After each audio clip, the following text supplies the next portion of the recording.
I'm Nicole Johnston, and you're listening to 7am. It's been a brutal week for Australians. Petrol prices are going through the roof, and now the Reserve Bank has hiked interest rates for the second time this year. Mortgages and rent are about to become even more expensive. It was a line ball decision from the RBA. 5 members voted for 0.25% jump, while 4 voted against it. So the official cash rate is now 4.1%. But is the increase necessary? Today, Chief Economist at the Australia Institute, Jericho, on why he thinks the RBA has got it wrong.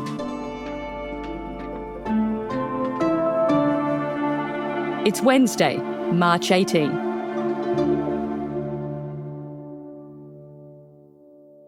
Greg, what did you think of the RBA Governor Michelle Bullock's reasoning for increasing the interest rates yet again? I think it was pretty poor, actually. Higher petrol prices will add to inflation, but they're not the reason for today's decision. Inflation was already too high, reflecting the fact that demand is outstripping supply. Higher fuel costs will not slow demand enough on their own to address this. I think it really demonstrated a disconnect with what's going on in the economy, not just in Australia, but the rest of the world. This real sense that inflation is somehow running hot, whereas what we're seeing is, yes, it's higher than we'd like, but it's certainly not accelerating, not going up.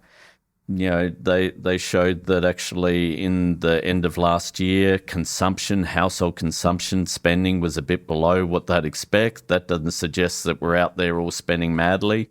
Unit labour costs, which are sort of the cost of labour, was actually down in real terms, so it's not rising faster than inflation. So that suggests that businesses aren't really struggling to get workers, so they're having to raise wages and everything to try and attract them. Wage growth itself is steady. Inflation itself is steady. All they were able to really point to was, business investment was up. And it's like, well, there was a sort of a big investment in batteries for renewable and data centers. And it's like, really? That's what we're saying has caused excess demand and increasing inflationary pressures in Australia? I thought, come on. So I thought that was pretty poorly argued, and also her suggestion and the board's suggestion that the oil price rises coming out of the war with Iran are raising petrol prices and are going to raise inflation over the coming months, so they needed to get on and do something about it now. Again, I think was a pretty poor decision, given we know all of those impacts are due to this massive supply shock of the Iran war. There's nothing the Reserve Bank can do about that. Raising the cash rate to 4.1% isn't going to open up the Strait of Hormuz. And all it did was double the pain for people who are already having to pay more for petrol, which is something you can't really do without. So, no, I wasn't overly impressed with her reasoning or the decision. This hit with the fuel prices and this additional rise in mortgage rates is going to be hard for some people. I do understand that. But it'll be much worse if inflation gets built into the fibres, and then we will see the costs of everything going up. So why do you think they went for this tool at the end of the day? Because they clearly think they're doing something to help the economy. Well, as people often say about the Reserve Bank, when all you've got is a hammer, everything looks like a nail. And the only tool they really have are interest rates. And so if inflation is higher than they'd like, they think they must raise interest rates. You know, it seemed like the RBA was just determined to raise rates, that they really want to show that, we're big and tough and we're acting against inflation. And to me, it feels a bit like they are very sensitive to the criticism from some that back in 2022 they didn't raise rates fast enough, that they shouldn't have waited till May of 2022 when they did raise rates, and so that they're kind of reacting to that. Whereas I think most economists really, if you were to sort of hold a gun to their head, would say, yeah, it feels like there's a few things happening that are creating a lot of uncertainty at the moment. We don't know what petrol prices are going to do. We don't know the impact that's going to have on households, spending, the economy over the next few weeks. It seems like this war's going to keep going on. Why don't we wait 6 weeks and see what the situation is in May? This is obviously not the decision that lots of Australians were hoping for. It's not a surprising decision, but that doesn't make it any easier for millions of Australians with a mortgage. So, Greg, how is all of this really going to hit people, especially given that people were finally getting a break from these interest rate rises after 2 years of solid increases that we had after COVID? Yeah, I mean, this is the thing. The Reserve Bank is really pointing to the end of last year, saying, oh, things were, looking up, or that's where all the sort of excess demand, as they say, was. Well, that was before they raised rates in February. And that really, I think, came as a shock to people who, unlike me, don't spend every day looking at what the Reserve Bank is saying. They would have been thinking, oh, hang on, I thought we would finish with this. And then to get another one on top of that is a real kind of smack in the face. And coupled with the increase in petrol prices, which has been quite stunning of late. We're really seeing, 30 cents a litre, 40 cents a litre kind of increases, sort of going from $1.80 to $2.20 and above. And the sense that this is going to be around for a while. It's a sense of, oh great, I've been smashed both ways through nothing that any workers have done. It's not because workers have all been getting great pay rises. It's not because we've got these massive big tax cuts or the government's handed out heaps of money to us somehow and we're all spending it madly. It's just, we were just carrying on.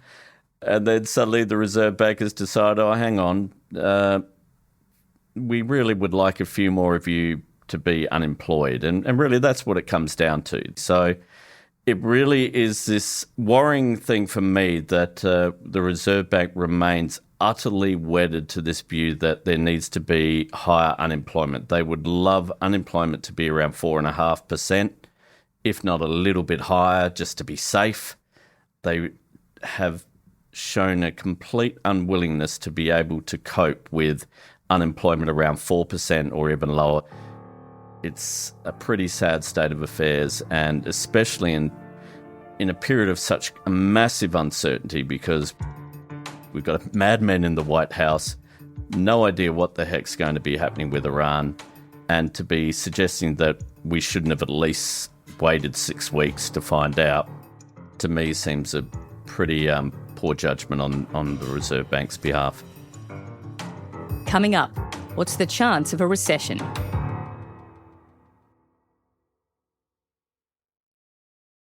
Greg, we are seeing these huge increases in oil, gas, fertiliser prices that could start flowing through to the rest of the economy, especially our food prices.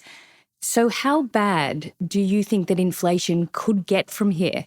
Well, one of the problems is that actually the costs of things like fertiliser and even fuel costs are fairly overstated by most people. And we see this in the media all the time. The real worry is that we're going to see, like we saw in 2022, where off the back of the Russian invasion of Ukraine, where we saw massive spikes in prices, and again of things like fertiliser, the companies looked around and saw all these talk about inflation and going, well, we can raise prices, and everyone will just think, oh, well, that's inflation, And by and large, it won't be.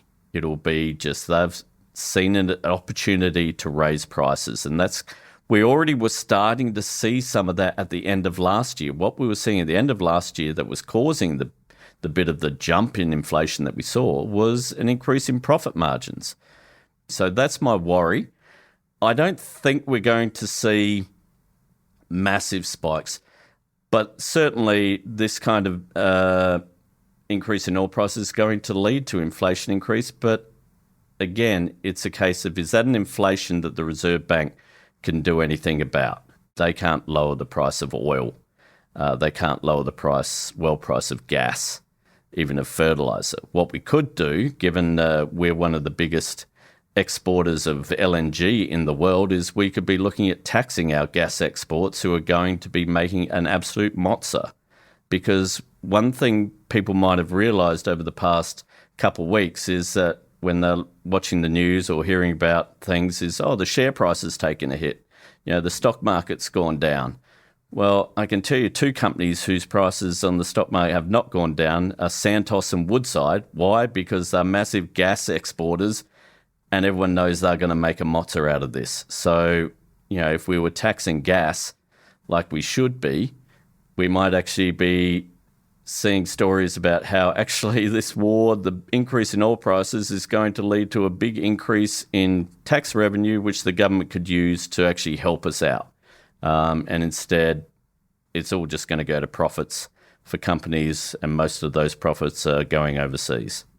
So, Greg, given this decision and the statement from the Reserve Bank, do you think that we should all be preparing possibly for even more interest rate increases in the future?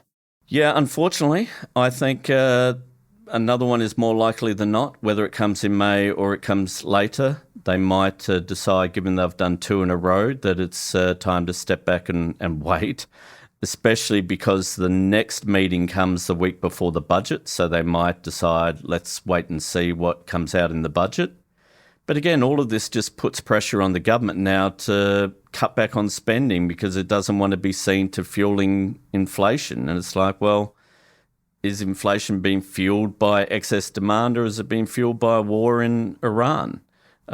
Is it being fueled by increased profits? And if that's the case, then, the Reserve Bank needs to look elsewhere to find some blame, rather than you and me and everyone else who either has a mortgage or would like to have a mortgage. And unfortunately, it seems that they really like raising interest rates. They really like looking tough on inflation, regardless of the causes. And so that has me worried that there probably is at least one more, if not two, still to come. And Greg, finally, we heard the RBA Governor mention the dreaded word recession. We don't want to see a recession or a large rise in unemployment if we can avoid it. That's part of our dual mandate. So, could the impact of the war be so serious, do you think, that it leads to a recession in Australia or even globally? Yeah, she was pretty, in my view, fairly cavalier about that. We don't want to have a recession, but if it's hard to get inflation down, then, we're going to have to deal with that. And it's like, hang on. We do not need a recession to get inflation below 3%. My God, inflation's at 3.8%. That's not out of control. It's a bit higher than their target.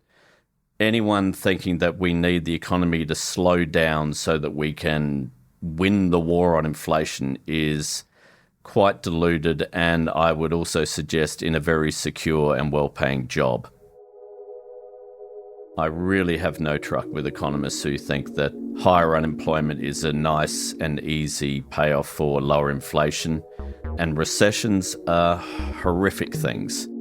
The Reserve Bank should be doing all it can to avoid one, not thinking, oh, well, if that's the price we have to get of getting inflation under 3%, then that's the price we have to pay. That's just a terrible mindset, and I really hope it doesn't come to that. But again, that's why I would have held off on raising rates this time and waited 6 weeks to find out what's going on. How is this impacting the global economy? Because, to be honest, no one knows. There's no certainty with Donald Trump, and yet the Reserve Bank is acting like there is. Greg, thanks for joining us. No problems, great to chat.